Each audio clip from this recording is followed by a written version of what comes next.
எல்லோருக்கும் வணக்கங்க. இன்னைக்கு நம்ம இந்த வீடியோல டிஃபால்ட் டேலில இருக்கக்கூடிய ஒரு ஆப்ஷனை பத்தி பார்க்க போறது கிடையாதுங்க. நம்ம டிடிஎல் பண்ணியிருக்கிறோம், அதாவது ஆட் ஆன் பண்ணியிருக்கிறோங்க. அதை பத்தி உங்களுக்கு நான் எக்ஸ்பிளைன் பண்ண போறேங்க. ஸோ என்ன ஆட் ஆன் அப்படின்னா, நம்ம டிஃபால்ட் டேலில் என்ன பண்ணுவோம் அப்படின்னா நம்ம வந்து ரீஆர்டர் லெவல் அப்படின்னு ஒரு கான்செப்ட் யூஸ் பண்ணிட்டு இருப்போங்க. அந்த ரீஆர்டர் லெவல்ல நம்ம வந்து ரீஆர்டர் லெவல்ல மினிமம் ஆர்டர் குவான்டிட்டி அப்படிங்கிற மாதிரி எல்லாமே கான்ஃபிக் பண்ணி வச்சிருப்போங்க. அப்போ ரீஆர்டர் லெவல கீழே வந்துச்சு, நம்ம ஆர்டர் வந்து நம்மளுடைய ஸ்டாக் ஐட்டம் வந்து பாத்தீங்கன்னா கம்மி ஆகுது அப்படின்னா நம்ம எவ்வளவு வந்து பாத்தீங்கன்னா திருப்பி நம்ம ஆர்டர் பண்ணணும் அப்படிங்கறது வந்து அந்த ரீஆர்டர் லெவல்ல வந்து கான்ஃபிக் பண்ணி வச்சிருப்போங்க. அப்படி பண்ணும்போது டெய்லியுமே நம்ம வந்து அந்த பர்ச்சேஸ் சேல்ஸ் டிரான்சாக்ஷன் எல்லாம் போடும்போது அதை நம்ம ரீஆர்டர் லெவல்ல வந்து அது கிராஸ் ஆகுதா என்னங்கிறது நமக்கு தெரியாதுங்க. அப்ப என்ன பண்ணுவோம் அப்படின்னா மேனுவலா போய் வந்து என்ன பண்ணிட்டு இருப்போம், நம்ம வந்து செக் பண்ணி பார்த்துட்டு ஆர்டர் போட்டிருப்போம். அதுல ஒரு சிலது மிஸ் ஆகுங்க. நம்மளுக்கு டெய்லி ரொட்டீன்ல அது என்ன பண்ண மாட்டோம்னா நம்ம ரொட்டீன் ஒர்க்ல அதை மறந்துடுவோம், இல்ல வந்து அதை பார்க்காம விட்டுருவோங்க. நம்ம பண்ணிருக்கிற ஏடன்ல நம்ம கரெக்டா கான்டாக்ட் பண்ணி வச்சிருந்தா போதுங்க. ஆட்டோமேட்டிக்கா அது என்ன ஆகும் அப்படின்னா நம்மளுடைய மெயிலுக்கு டெய்லியும் காலையில மெயில் வந்துருங்க. அப்படி இல்லைன்னா நம்ம எப்பப்ப அந்த ரீஆர்டர் லெவல் நேரத்துக்கு நம்ம பார்க்கணும் அப்படின்னு நினைக்கிறோமோ நம்ம ஒரு சிங்கிள் கிளிக்ல வந்து மெயில வந்து பாத்தீங்கன்னா வந்துடும். மெயில இருந்து அந்த ரீஆர்டர் லெவல் ஷீட்டை வந்து பாத்தீங்கன்னா நம்ம எடுத்து நம்ம ஆர்டர் பிளேஸ் பண்ணிக்கலாங்க. அதை எப்படி கான்ஃபிக் பண்றது, அது எப்படி ஒர்க் ஆகுதுங்கிறத நான் உங்களுக்கு எக்ஸ்பிளைன் பண்றேன். வாங்க வீடியோக்குள்ள போலாம். ஸோ இப்போ நான் டிஃபால்ட் இருந்து கோ டு ஆப்ஷன் போறேங்க. இதுல வந்து பாத்தீங்கன்னா ரீஆர்டர் அப்படின்னு டைப் பண்றோம் அப்படின்னா ஸ்டாக் குரூப் ரீஆர்டர் ஸ்டேட்டஸ் வருது இல்லைங்களா, அதை என்டர் கொடுத்துட்டு குரூப் வைஸா நம்ம ரீஆர்டர் வந்து ஃபிக்ஸ் பண்ணி வச்சிருப்போங்க. ஸோ அப்படி குரூப் நிறைய வச்சிருந்தோம்னா இங்க நிறைய குரூப் வருங்க. நான் வந்து ஒரு குரூப் மட்டும் வச்சிருக்கேன். அப்ப அதனால இங்க என்டர் கொடுத்துட்டு அந்த குரூப்குள்ள போறேன்.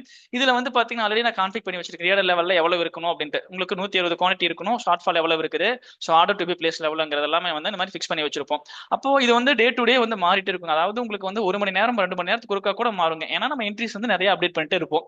அப்போ உங்களுக்கு வந்து பாத்தீங்கன்னா இன்னைக்கு என்ன ரீஆர்டர் அப்படிங்கறத பாக்குறத இந்த மாதிரி ரிப்போர்ட் குள்ள வந்து எல்லாரும் பாக்குறது அப்படிங்கறது வந்து சாத்தியம் இல்லாத ஒரு விஷயங்க. ஏன்னா உங்களுக்கு அது வந்து நம்ம ரொட்டீன் ஒர்க்ல நம்ம அதை வந்து விட்டுருவோம். அப்போ உங்களுக்கு இதை வந்து ஒரு சின்ன கான்ஃபிகரேஷன் நம்மளுடைய மெயில் ஐடி வந்து கான்ஃபிக் பண்ணி அதுக்கு வந்து ஆட்டோமேட்டிக்கா டெய்லியுமே வரும்போது நம்ம என்ன பண்ணுவோம்னா காலையில வந்தோடனே இந்த மாதிரி மெயில் வந்துருது. டேலி ஓப்பன் பண்ணோடனே நம்ம என்ன நம்ம பண்ணிருக்கிற டிடிஎல் வந்து எல்லாத்துக்குமே மெயில் அனுப்பிச்சிருங்க. அப்போ ஸ்டாக் குரூப் வைஸா நம்ம வந்து ரீஆர்டரை வந்து ஃபாலோ பண்ணிட்டு இருக்கிறோம். டிபார்ட்மெண்ட் வைஸா ரீஆர்டர் இருக்குது. ஒவ்வொரு குரூப் ஒவ்வொரு ஸ்டாக் குரூப்புக்கு ஒவ்வொருத்தர் ஃபாலோ பண்றாங்க அப்படின்னா கூட நம்ம அதை என்ன பண்ணிக்கலாம் அப்படின்னா மெயில் ஐடி கான்ஃபிக் பண்ணிட்டோம், அவங்களுடைய மெயில் ஐடியை இங்க கான்ஃபிக் பண்ணிட்டோம்னா அவங்களுக்கு மெயில் காலையில சென்ட் ஆயிருங்க. அவங்க அதை வச்சு அந்த ஆர்டர் வந்து உங்களுக்கு என்ன பண்ணிக்கலாம்னா உங்களுக்கு பிளேஸ் பண்ணிக்கலாங்க.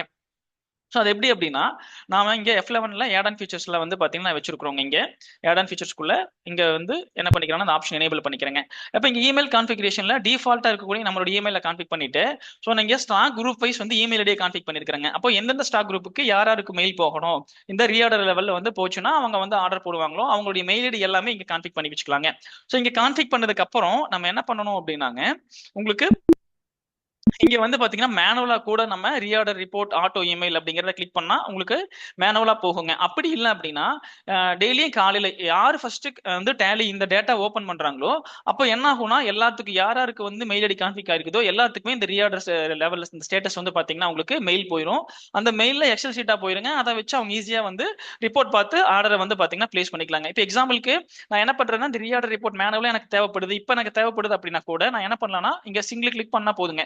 எல்லாத்துக்குமே அங்க இமெயில் யாருக்கு நான் கான்ஃபிக் பண்ணிருக்கிறனோ அந்த இமெயில் ஐடிக்கு எல்லாத்துக்குமே இந்த எக்ஸல் ஷீட் வந்து ரிப்போர்ட்டா போயிருங்க. அப்ப அவங்க வந்து என்ன பண்ணிக்கலாம், அந்த எக்ஸல் ஷீட்டை வச்சு ஈஸியா வந்து அந்த என்னென்ன ஸ்டாக் ஐட்டம் தேவைப்படுதோ அதை வந்து அவங்க பிளேஸ் பண்ணிக்கலாங்க. இப்போ நான் என்ன பண்றேன் அப்படின்னா இங்க இமெயில் மெயிலுக்கு போறேங்க.